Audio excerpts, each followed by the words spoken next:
միլիոնավոր ծխերով ակցիան է, ակցիայի մասնակիցները ցանկանում են ամեն ինչ անել, որպեսզի իրենց ակցիան հասանելի լինի եվրոպացի առաջնորդներին, նրանք հասկանան, թե այստեղ ինչ է կատարվել։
Ես նշեմ, որ այսօր մարզահամերգային համալիրի այս տարածքում տեղի կունենա նաև ձեռնաշղթաներով բողոքի ակցիա, դրան կհաջորդի արդեն օդապարիկների բաց թողումը։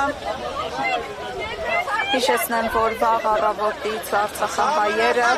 հավաքվել էին Թումոյի այգու հարակից հատվածում, որտեղից քայլեցին դեպի մարզահամերգային համալիրի տարածք և իրականացրեցին իրենց բողոքի ակցիան։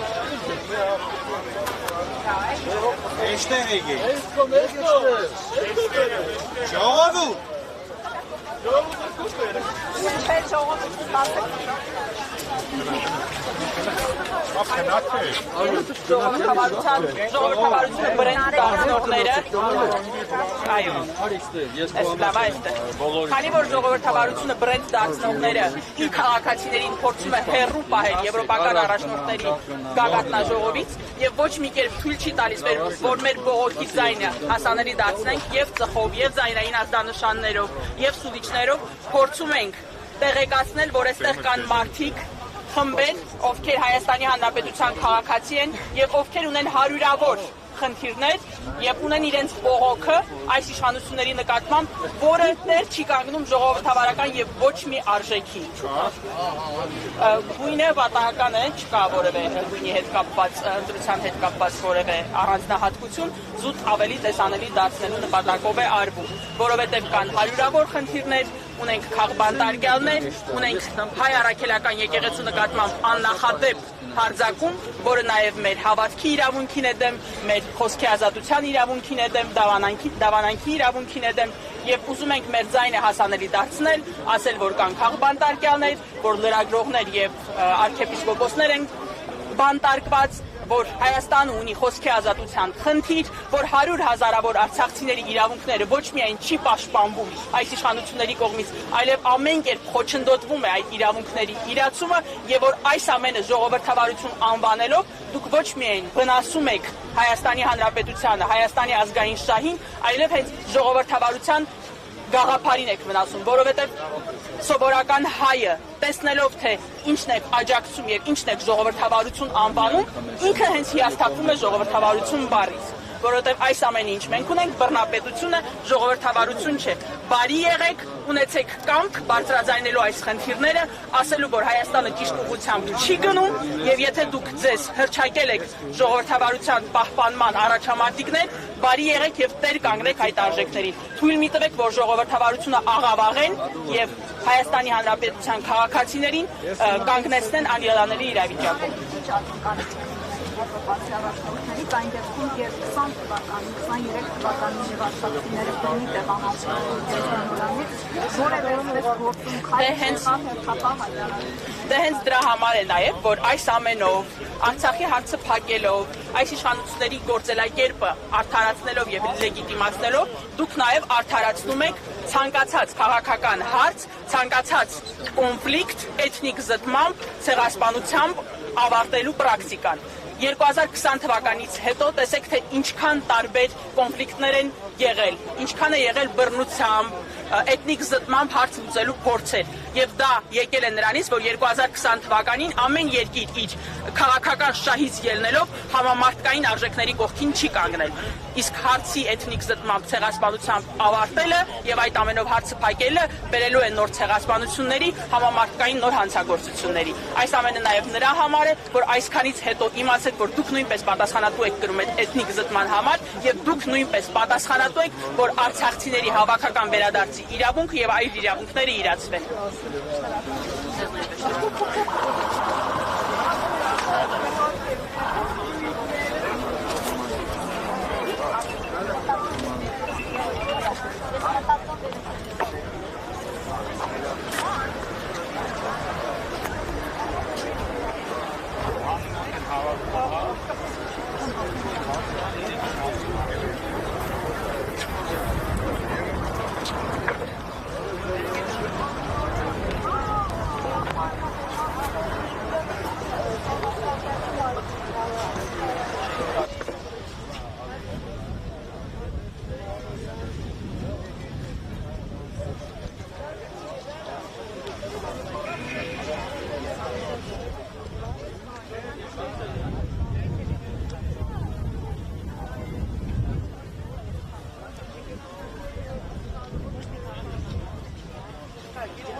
Լավ, եթե կարելի է ներկայացրեք պահանջը, ինչ ակնկալիքներ ունեք եվրոպացի առաջնորդներից, արդյոք որևէ գործում հայր իրականացնեն անհետ կորածների հայտնաբերման հետ կապված։ Եթե կարելի է։ Այո։ Ինչ ակնկալիքները ձեր եվրոպացի առաջնորդներից։ Բարև ձեզ։ Մեր ակնկալիքները եվրոպացի առաջնորդներից պաշտոնյաներից, որ օգնեն գտնելու մեր երեխաների ճակատագրերը։ Մենք մենակ մեր երեխաներին ենք պահանջում, վերադարձ մեր տղաներին։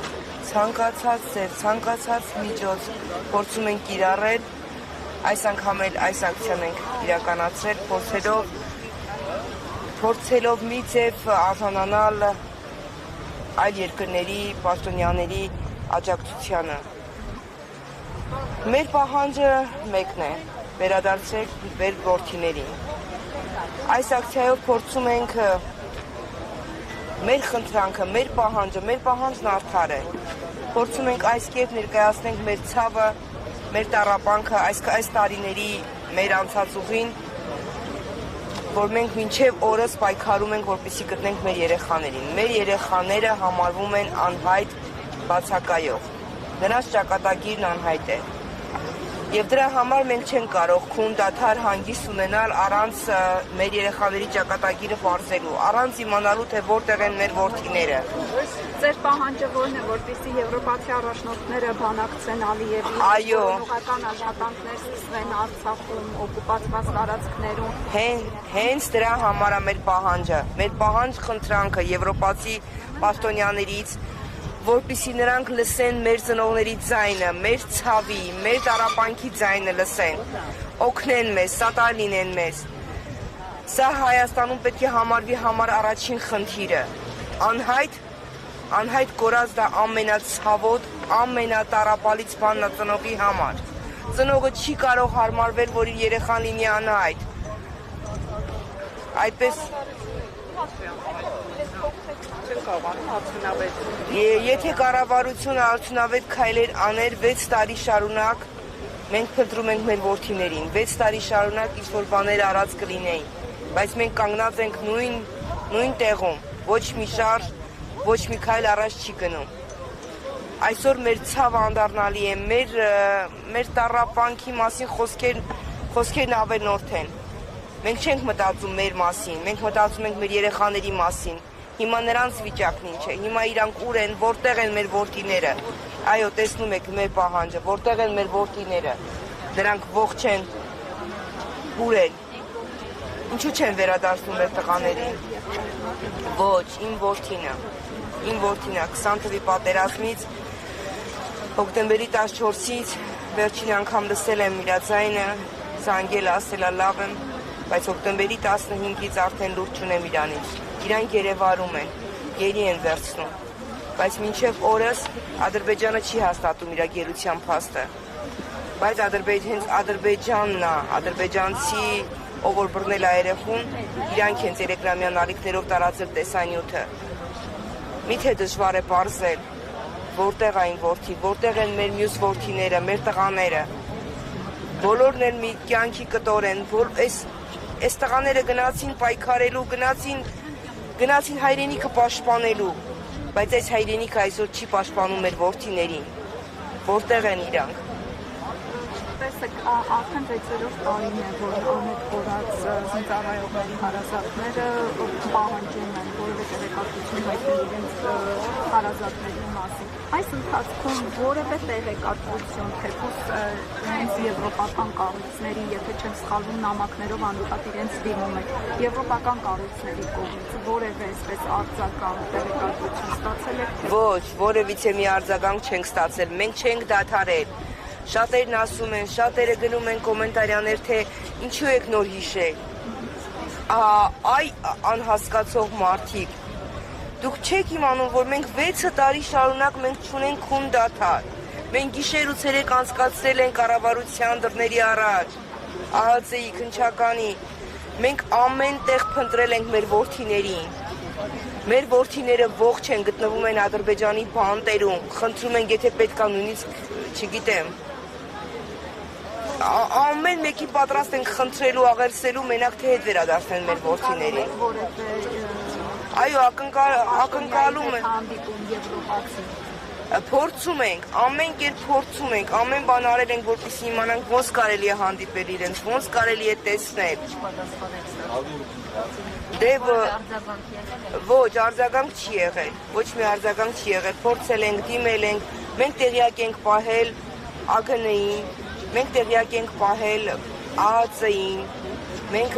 կառավարությանն ենք տեղյակ պահել, որ մենք գալու ենք մեր ակցիան իրականացնելու ենք,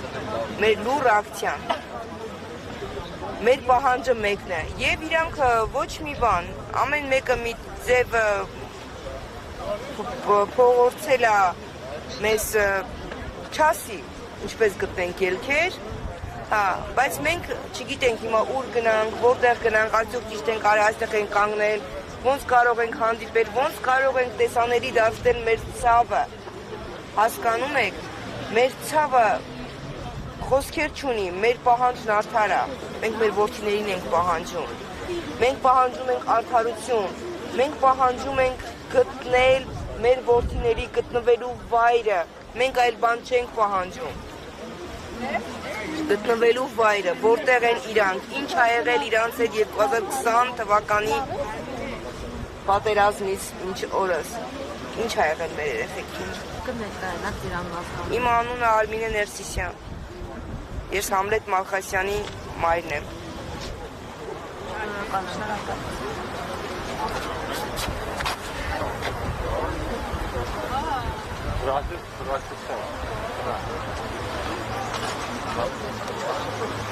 Yok,